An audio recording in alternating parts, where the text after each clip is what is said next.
greatest president in history. And I said to them, does that mean I'm better than Abraham Lincoln and George? Well, yes, sir, you're better than both of them. Hello, today I want to talk to you about Trump, and I want to remind you of some of his flaws. And I want to explain at the end of this video as to why I think he's probably not going to survive a lot longer. Now, we all know what sort of a character he is. He's a megalomaniac. He's dishonest. He's a crook. He has virtually no empathy. He's petty and he's vindictive. And he seems to have all the worst possible qualities you might want to find in a president.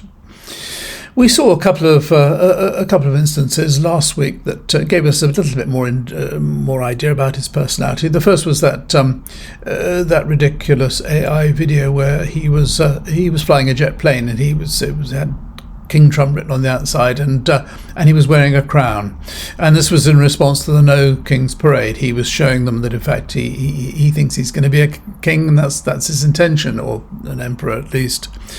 And during the course of the film, he dropped excrement all over the people who were demonstrating, and this kind of gave you an idea. The fact that he obviously approved this video, that's very much his attitude towards ordinary Americans. Just drop excrement on them. He has nothing but contempt for them. He said during the last election that he wanted everybody to vote for him. He said, "Vote for me, and you'll never have to vote again." Clearly, his intention is to become an emperor. And the second thing we saw, of course, was in the last couple of days the beginning to demolish the east wing of the White House. With the current building, it'll be near it but not touching it, and pays total respect to the existing building, which I'm the biggest fan of. It's my favorite place. I love it.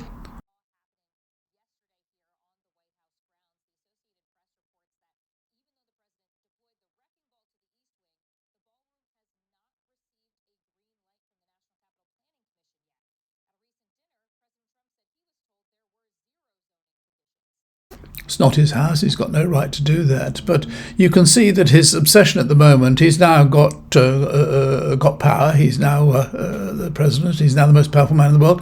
And he's spending all his time on really thinking about his legacy by building this huge ballroom, this ridiculous thing that's going to cost best part of $300 million. And now even he's talking about building a big archway, which has already been mockingly called the Arc to Trump. But you can see it's all about his legacy. I understand they're going to start minting some coins with his face on it as well. Now, looking at his flaws, I mean, I suppose one of his biggest flaws is that he's a compulsive liar. You know, he cannot tell the truth. Whether he knows he's lying when he's lying, who knows? I mean, maybe he is completely deluded, but it seems unlikely he actually believes what he's saying a lot of the time. If you think about right from the beginning of his first presidency, with the inauguration, when he was saying about how the biggest crowds ever were watching, when clearly they weren't, and his lying about COVID, his lying about so many things, mostly things that flattered him. And more recently, we've heard about how in his first 6 months he claims to have brought in $17 trillion worth of inward investment into the US. Well, the annual GDP of the US is 29 trillion. So he claims to have brought in an inward investment 60 or 70% of the annual GDP. Clearly complete and utter nonsense. And when he talks about solving all these wars, you know, how many wars is it? 9, 10 wars every day. It seems to go up. But he solved all these wars, and how he says that I think it's the President of Pakistan had told him that Prime Minister of Pakistan told him that he'd probably saved tens of millions of lives. What is this? What is this garbage? I mean, does anybody believe this stuff? But you know, if you're the leader of the richest, most powerful country in the world, and you can't tell the truth for a second, it's not good. And then there's the corruption, the amazing amount of corruption. he is a person who, if you want to get on with him, you have to flatter him and or give him lots of money. And he surrounded himself by all these people. You know, these leaders of the big tech companies. They're all forever giving him money. There was a dinner a few days ago to celebrate the start of this new ballroom. And all the big tech leaders were there and lots of other big business people there. There's a guy there who's going to give for nothing all the steel that's going to be necessary to build this thing. No, nobody's doing this. Nobody's doing this because they like him or because they think it's a good idea to knock down the East Wing and build a ridiculous mock Versailles ballroom. No, they're doing it because they want back Fabers, the guy who gave the steel. He's expecting government contracts. It's all corrupt.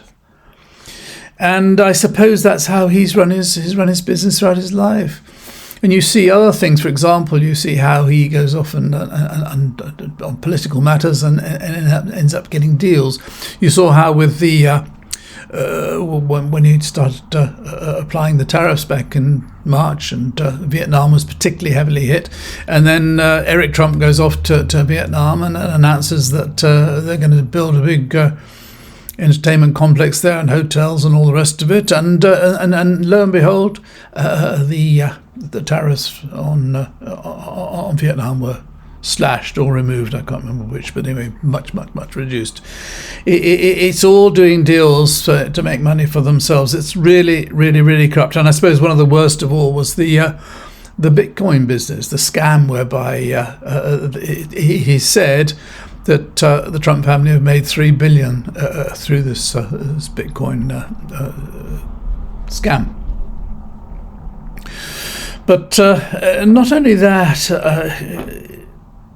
he's so corrupt that he's prepared to pardon people who clearly have been convicted of all sorts of crimes. Not only were they the January 6th insurgents, many of whom had beaten up policemen and been responsible for all sorts of obvious criminal activity and had been to court and had been sentenced to prison, pardoned the whole lot of them.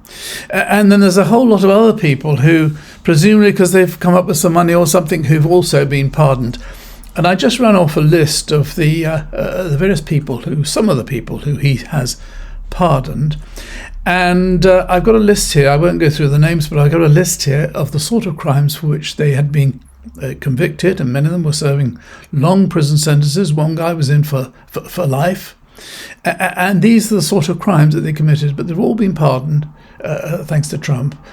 One is criminal contempt of court, obstruction of justice, campaign contribution fraud, drug conspiracy, mail fraud, political corruption, operating a Silk Road dark net marketplace, drug hacking, money laundering. That's running the dark web. That was quite a famous case, actually. I mean, this is really where an awful lot of crime is committed. Securities fraud, bank secrecy violation, wire fraud, bribery concerning federal programs, conspiracy to distribute large quantities of cocaine, possession, distribution, methamphetamine, and money laundering. I mean, all these people have been pardoned by Trump, and no doubt there's been money involved. There was one famous case of a woman went to Mar-a-Lago to that £1 million a head dinner one evening, and shortly after that, her son, who'd been sent to prison for a very long time, was pardoned by Trump. And so there's this at the upper level. There's this whole environment whereby you can just bribe your way out, or you can you can get round the president if you give him enough money. Next, of course, there's the damage he's done to America's reputation. The whole world sees him as a joke. He is forever telling the world how great he is. In fact, he was heard to say recently that he'd been upset that somebody said that George Washington and Abraham Lincoln were the greatest presidents ever, and he thought he should have been included and should possibly be top of the list. And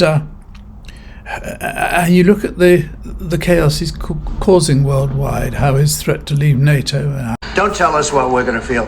We're trying to solve a problem. Don't tell us what we're going to feel. I'm not telling you. Because I'm you're in no answering on position this to question. dictate that. That's Remember exactly what this. you're doing. I'm not You're dictating. in no position to dictate what we're going to feel. You We're going to feel very you will good. Feel influenced. We're going to feel very I'm good and telling very you, strong. You will feel influenced. You're right now not in a very good position.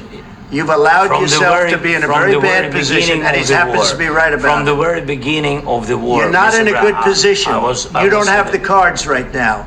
With us, you start having not cards. playing But cards. right now, you don't. I'm very You're playing serious, cards. Mr. President. You're I'm playing very cards. serious. You're gambling I'm the with the president lives in of war. millions of people. You think- You're gambling with World War What do you- III. what do you think You're about? gambling with What do you World think War about? III.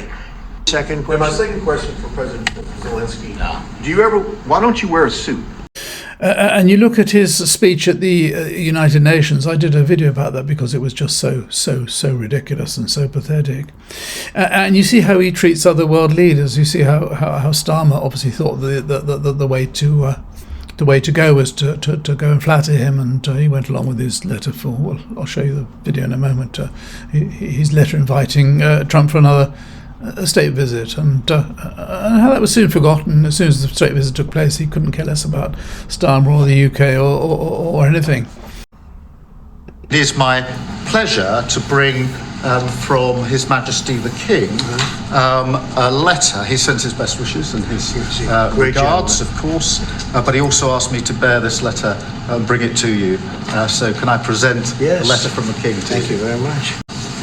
Am I supposed to read it right now? Yeah, please do. I will do. I've got to tell him what your reaction Well, is, he's so I a- need to know. I need to know. He is a great gentleman. Perhaps you'd like to say what that very important paragraph. Yeah, so this is a letter from His Majesty the King. It's an invitation for a second state visit. This is really special. This has never happened before. This is unprecedented. And I think that just symbolises the strength of the relationship between us. So this is a very special letter. I think the last state visit was a tremendous success. It was. His Majesty the King wants to make this even better than that. So this is truly historic. United Kingdom. Where's United Kingdom? Where's our friend? Where? Come here. Is everything going good? Very good. It's very nice that you're here. These people all came in like 20-minute notice, and I think it's fantastic. And we have so many others. And he generally treats other world leaders with contempt, unless they're strongmen.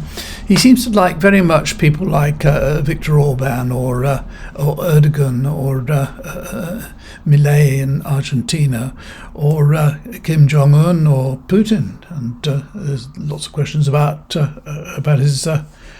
his relationship with Putin, and how he only recently he's finally agreed to impose some sanctions on Russia. Russia were excluded when all the sanctions were the tariffs were applied worldwide, and you have to wonder sometimes if he's not perhaps under the thumb of Putin. This is just to let you know that next Wednesday I'm going to be launching a new channel. It's something I wanted to do for a long time. I've been posting videos on politics for about 5 years, and I'd rather like to talk about a few other things as well.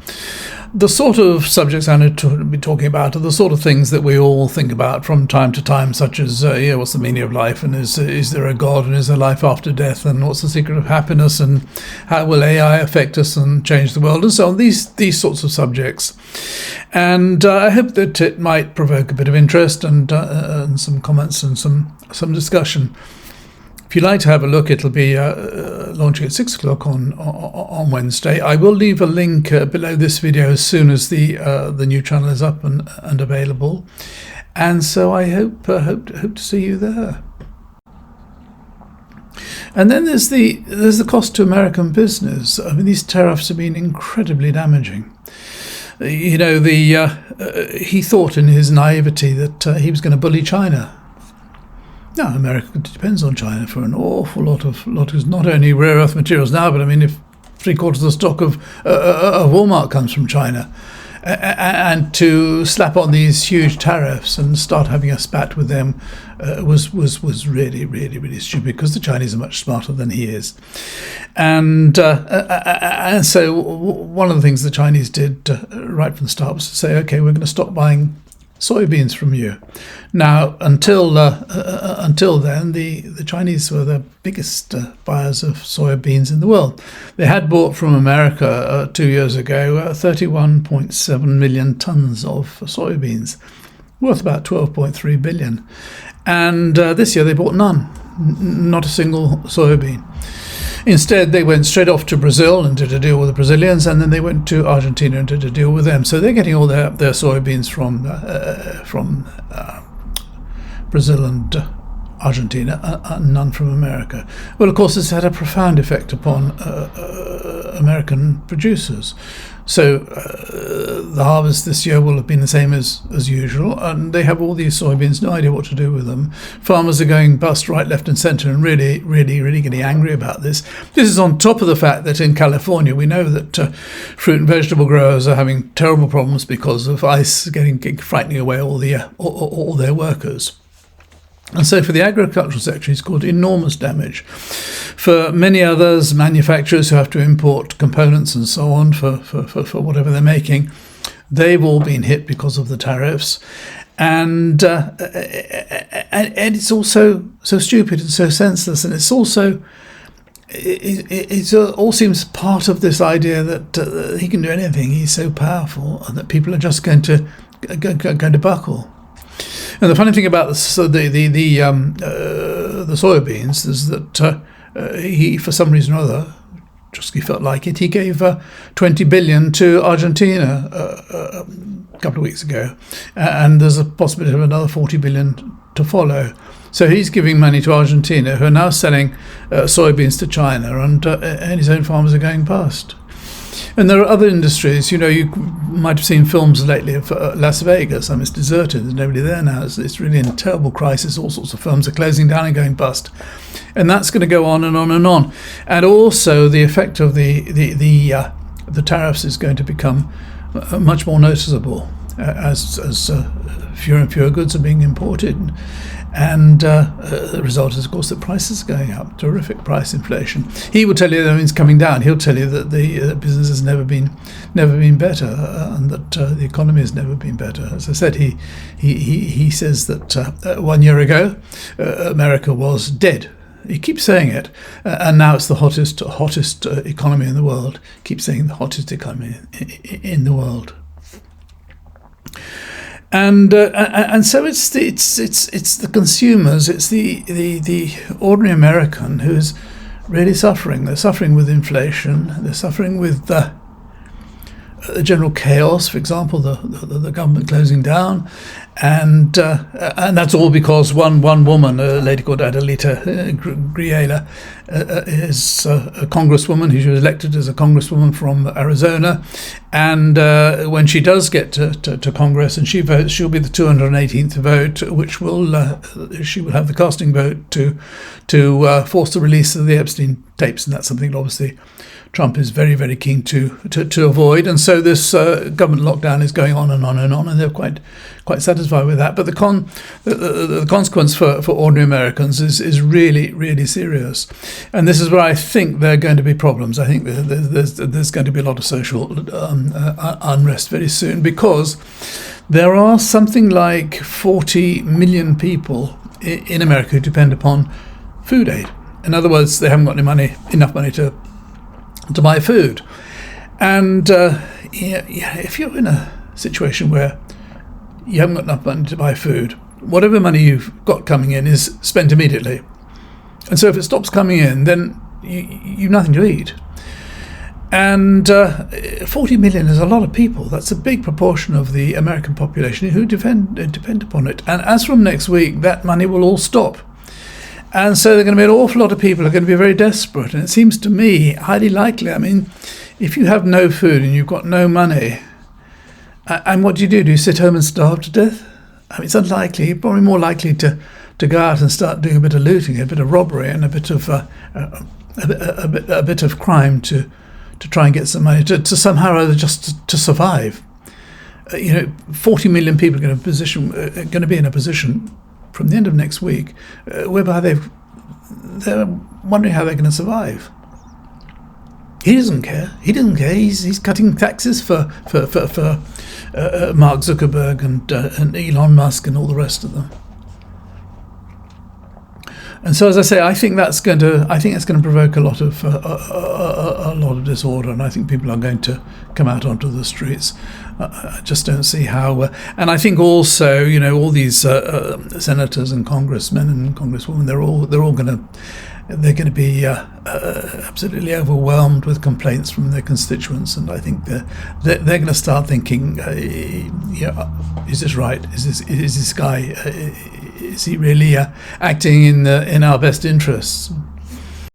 And you have to bear in mind that all this squeezing poor people is at a time when earlier this year he spent £45 million on his 79th birthday parade. Do you remember all those soldiers shuffling along the ground? An absolute disgrace. They're spending between 400 million and £1 billion on doing up the plane that the Qataris gave him.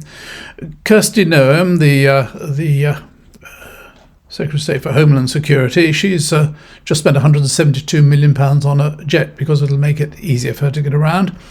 They reckon that his weekly golf outings have cost over 100 million so far.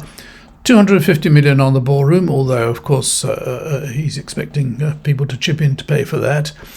And even just doing up the Rose Garden and destroying that cost apparently 2 million. And then, as I mentioned before, giving 20 to 40 million dollars to Argentina. To do all that at a time when your own people are so short of money and so desperate, and when the economy is doing so badly, and just to go on and on and on about how wonderful everything is, and be concentrating on your own legacy is just incredible. But let me just remind you of President Trump and his record. Twice impeached, first for abusing power over Ukraine and then for inciting the January 6th insurgency. He's a convicted criminal. He's found guilty of 34 felony counts of falsifying business records to hide hush money payments.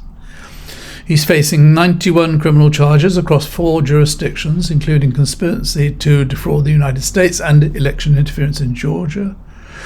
He was found liable for massive business fraud, inflating his net worth to banks and insurers. He was ordered to repay hundreds of millions. He was found liable for sexual assault and defamation against E. Jean Carroll, with damages exceeding 80 million. His company has been convicted on 17 criminal accounts of tax fraud and falsifying records. He's had 6 major bankruptcies, including casinos, hotels, and real estate projects collapsing, leaving creditors and workers unpaid. Thousands of lawsuits and investigations, from racial discrimination in housing to misuse of charity funds and political donations. He's profited from the presidency, as we've said before, funneling millions in public and foreign money through his own hotels, golf resorts, and properties. And so it goes on. Historians are going to look back and think, how ever was this man elected as president? But the longer he stays, the more damage he's doing. And as I say, it was a bit like Boris Johnson. It was the parties that brought him down, and something like that is going to bring down Trump. I suspect it'll be the fact that there are going to be an awful lot of starving people, and there's going to be some sort of social disorder. Maybe something else, but I don't see him being there much longer. Anyway, that's what I think about it. If you've watched this far, thank you very much indeed. If you haven't already subscribed, I'd really be grateful if you do so. And so until next time, thanks again, and bye for now.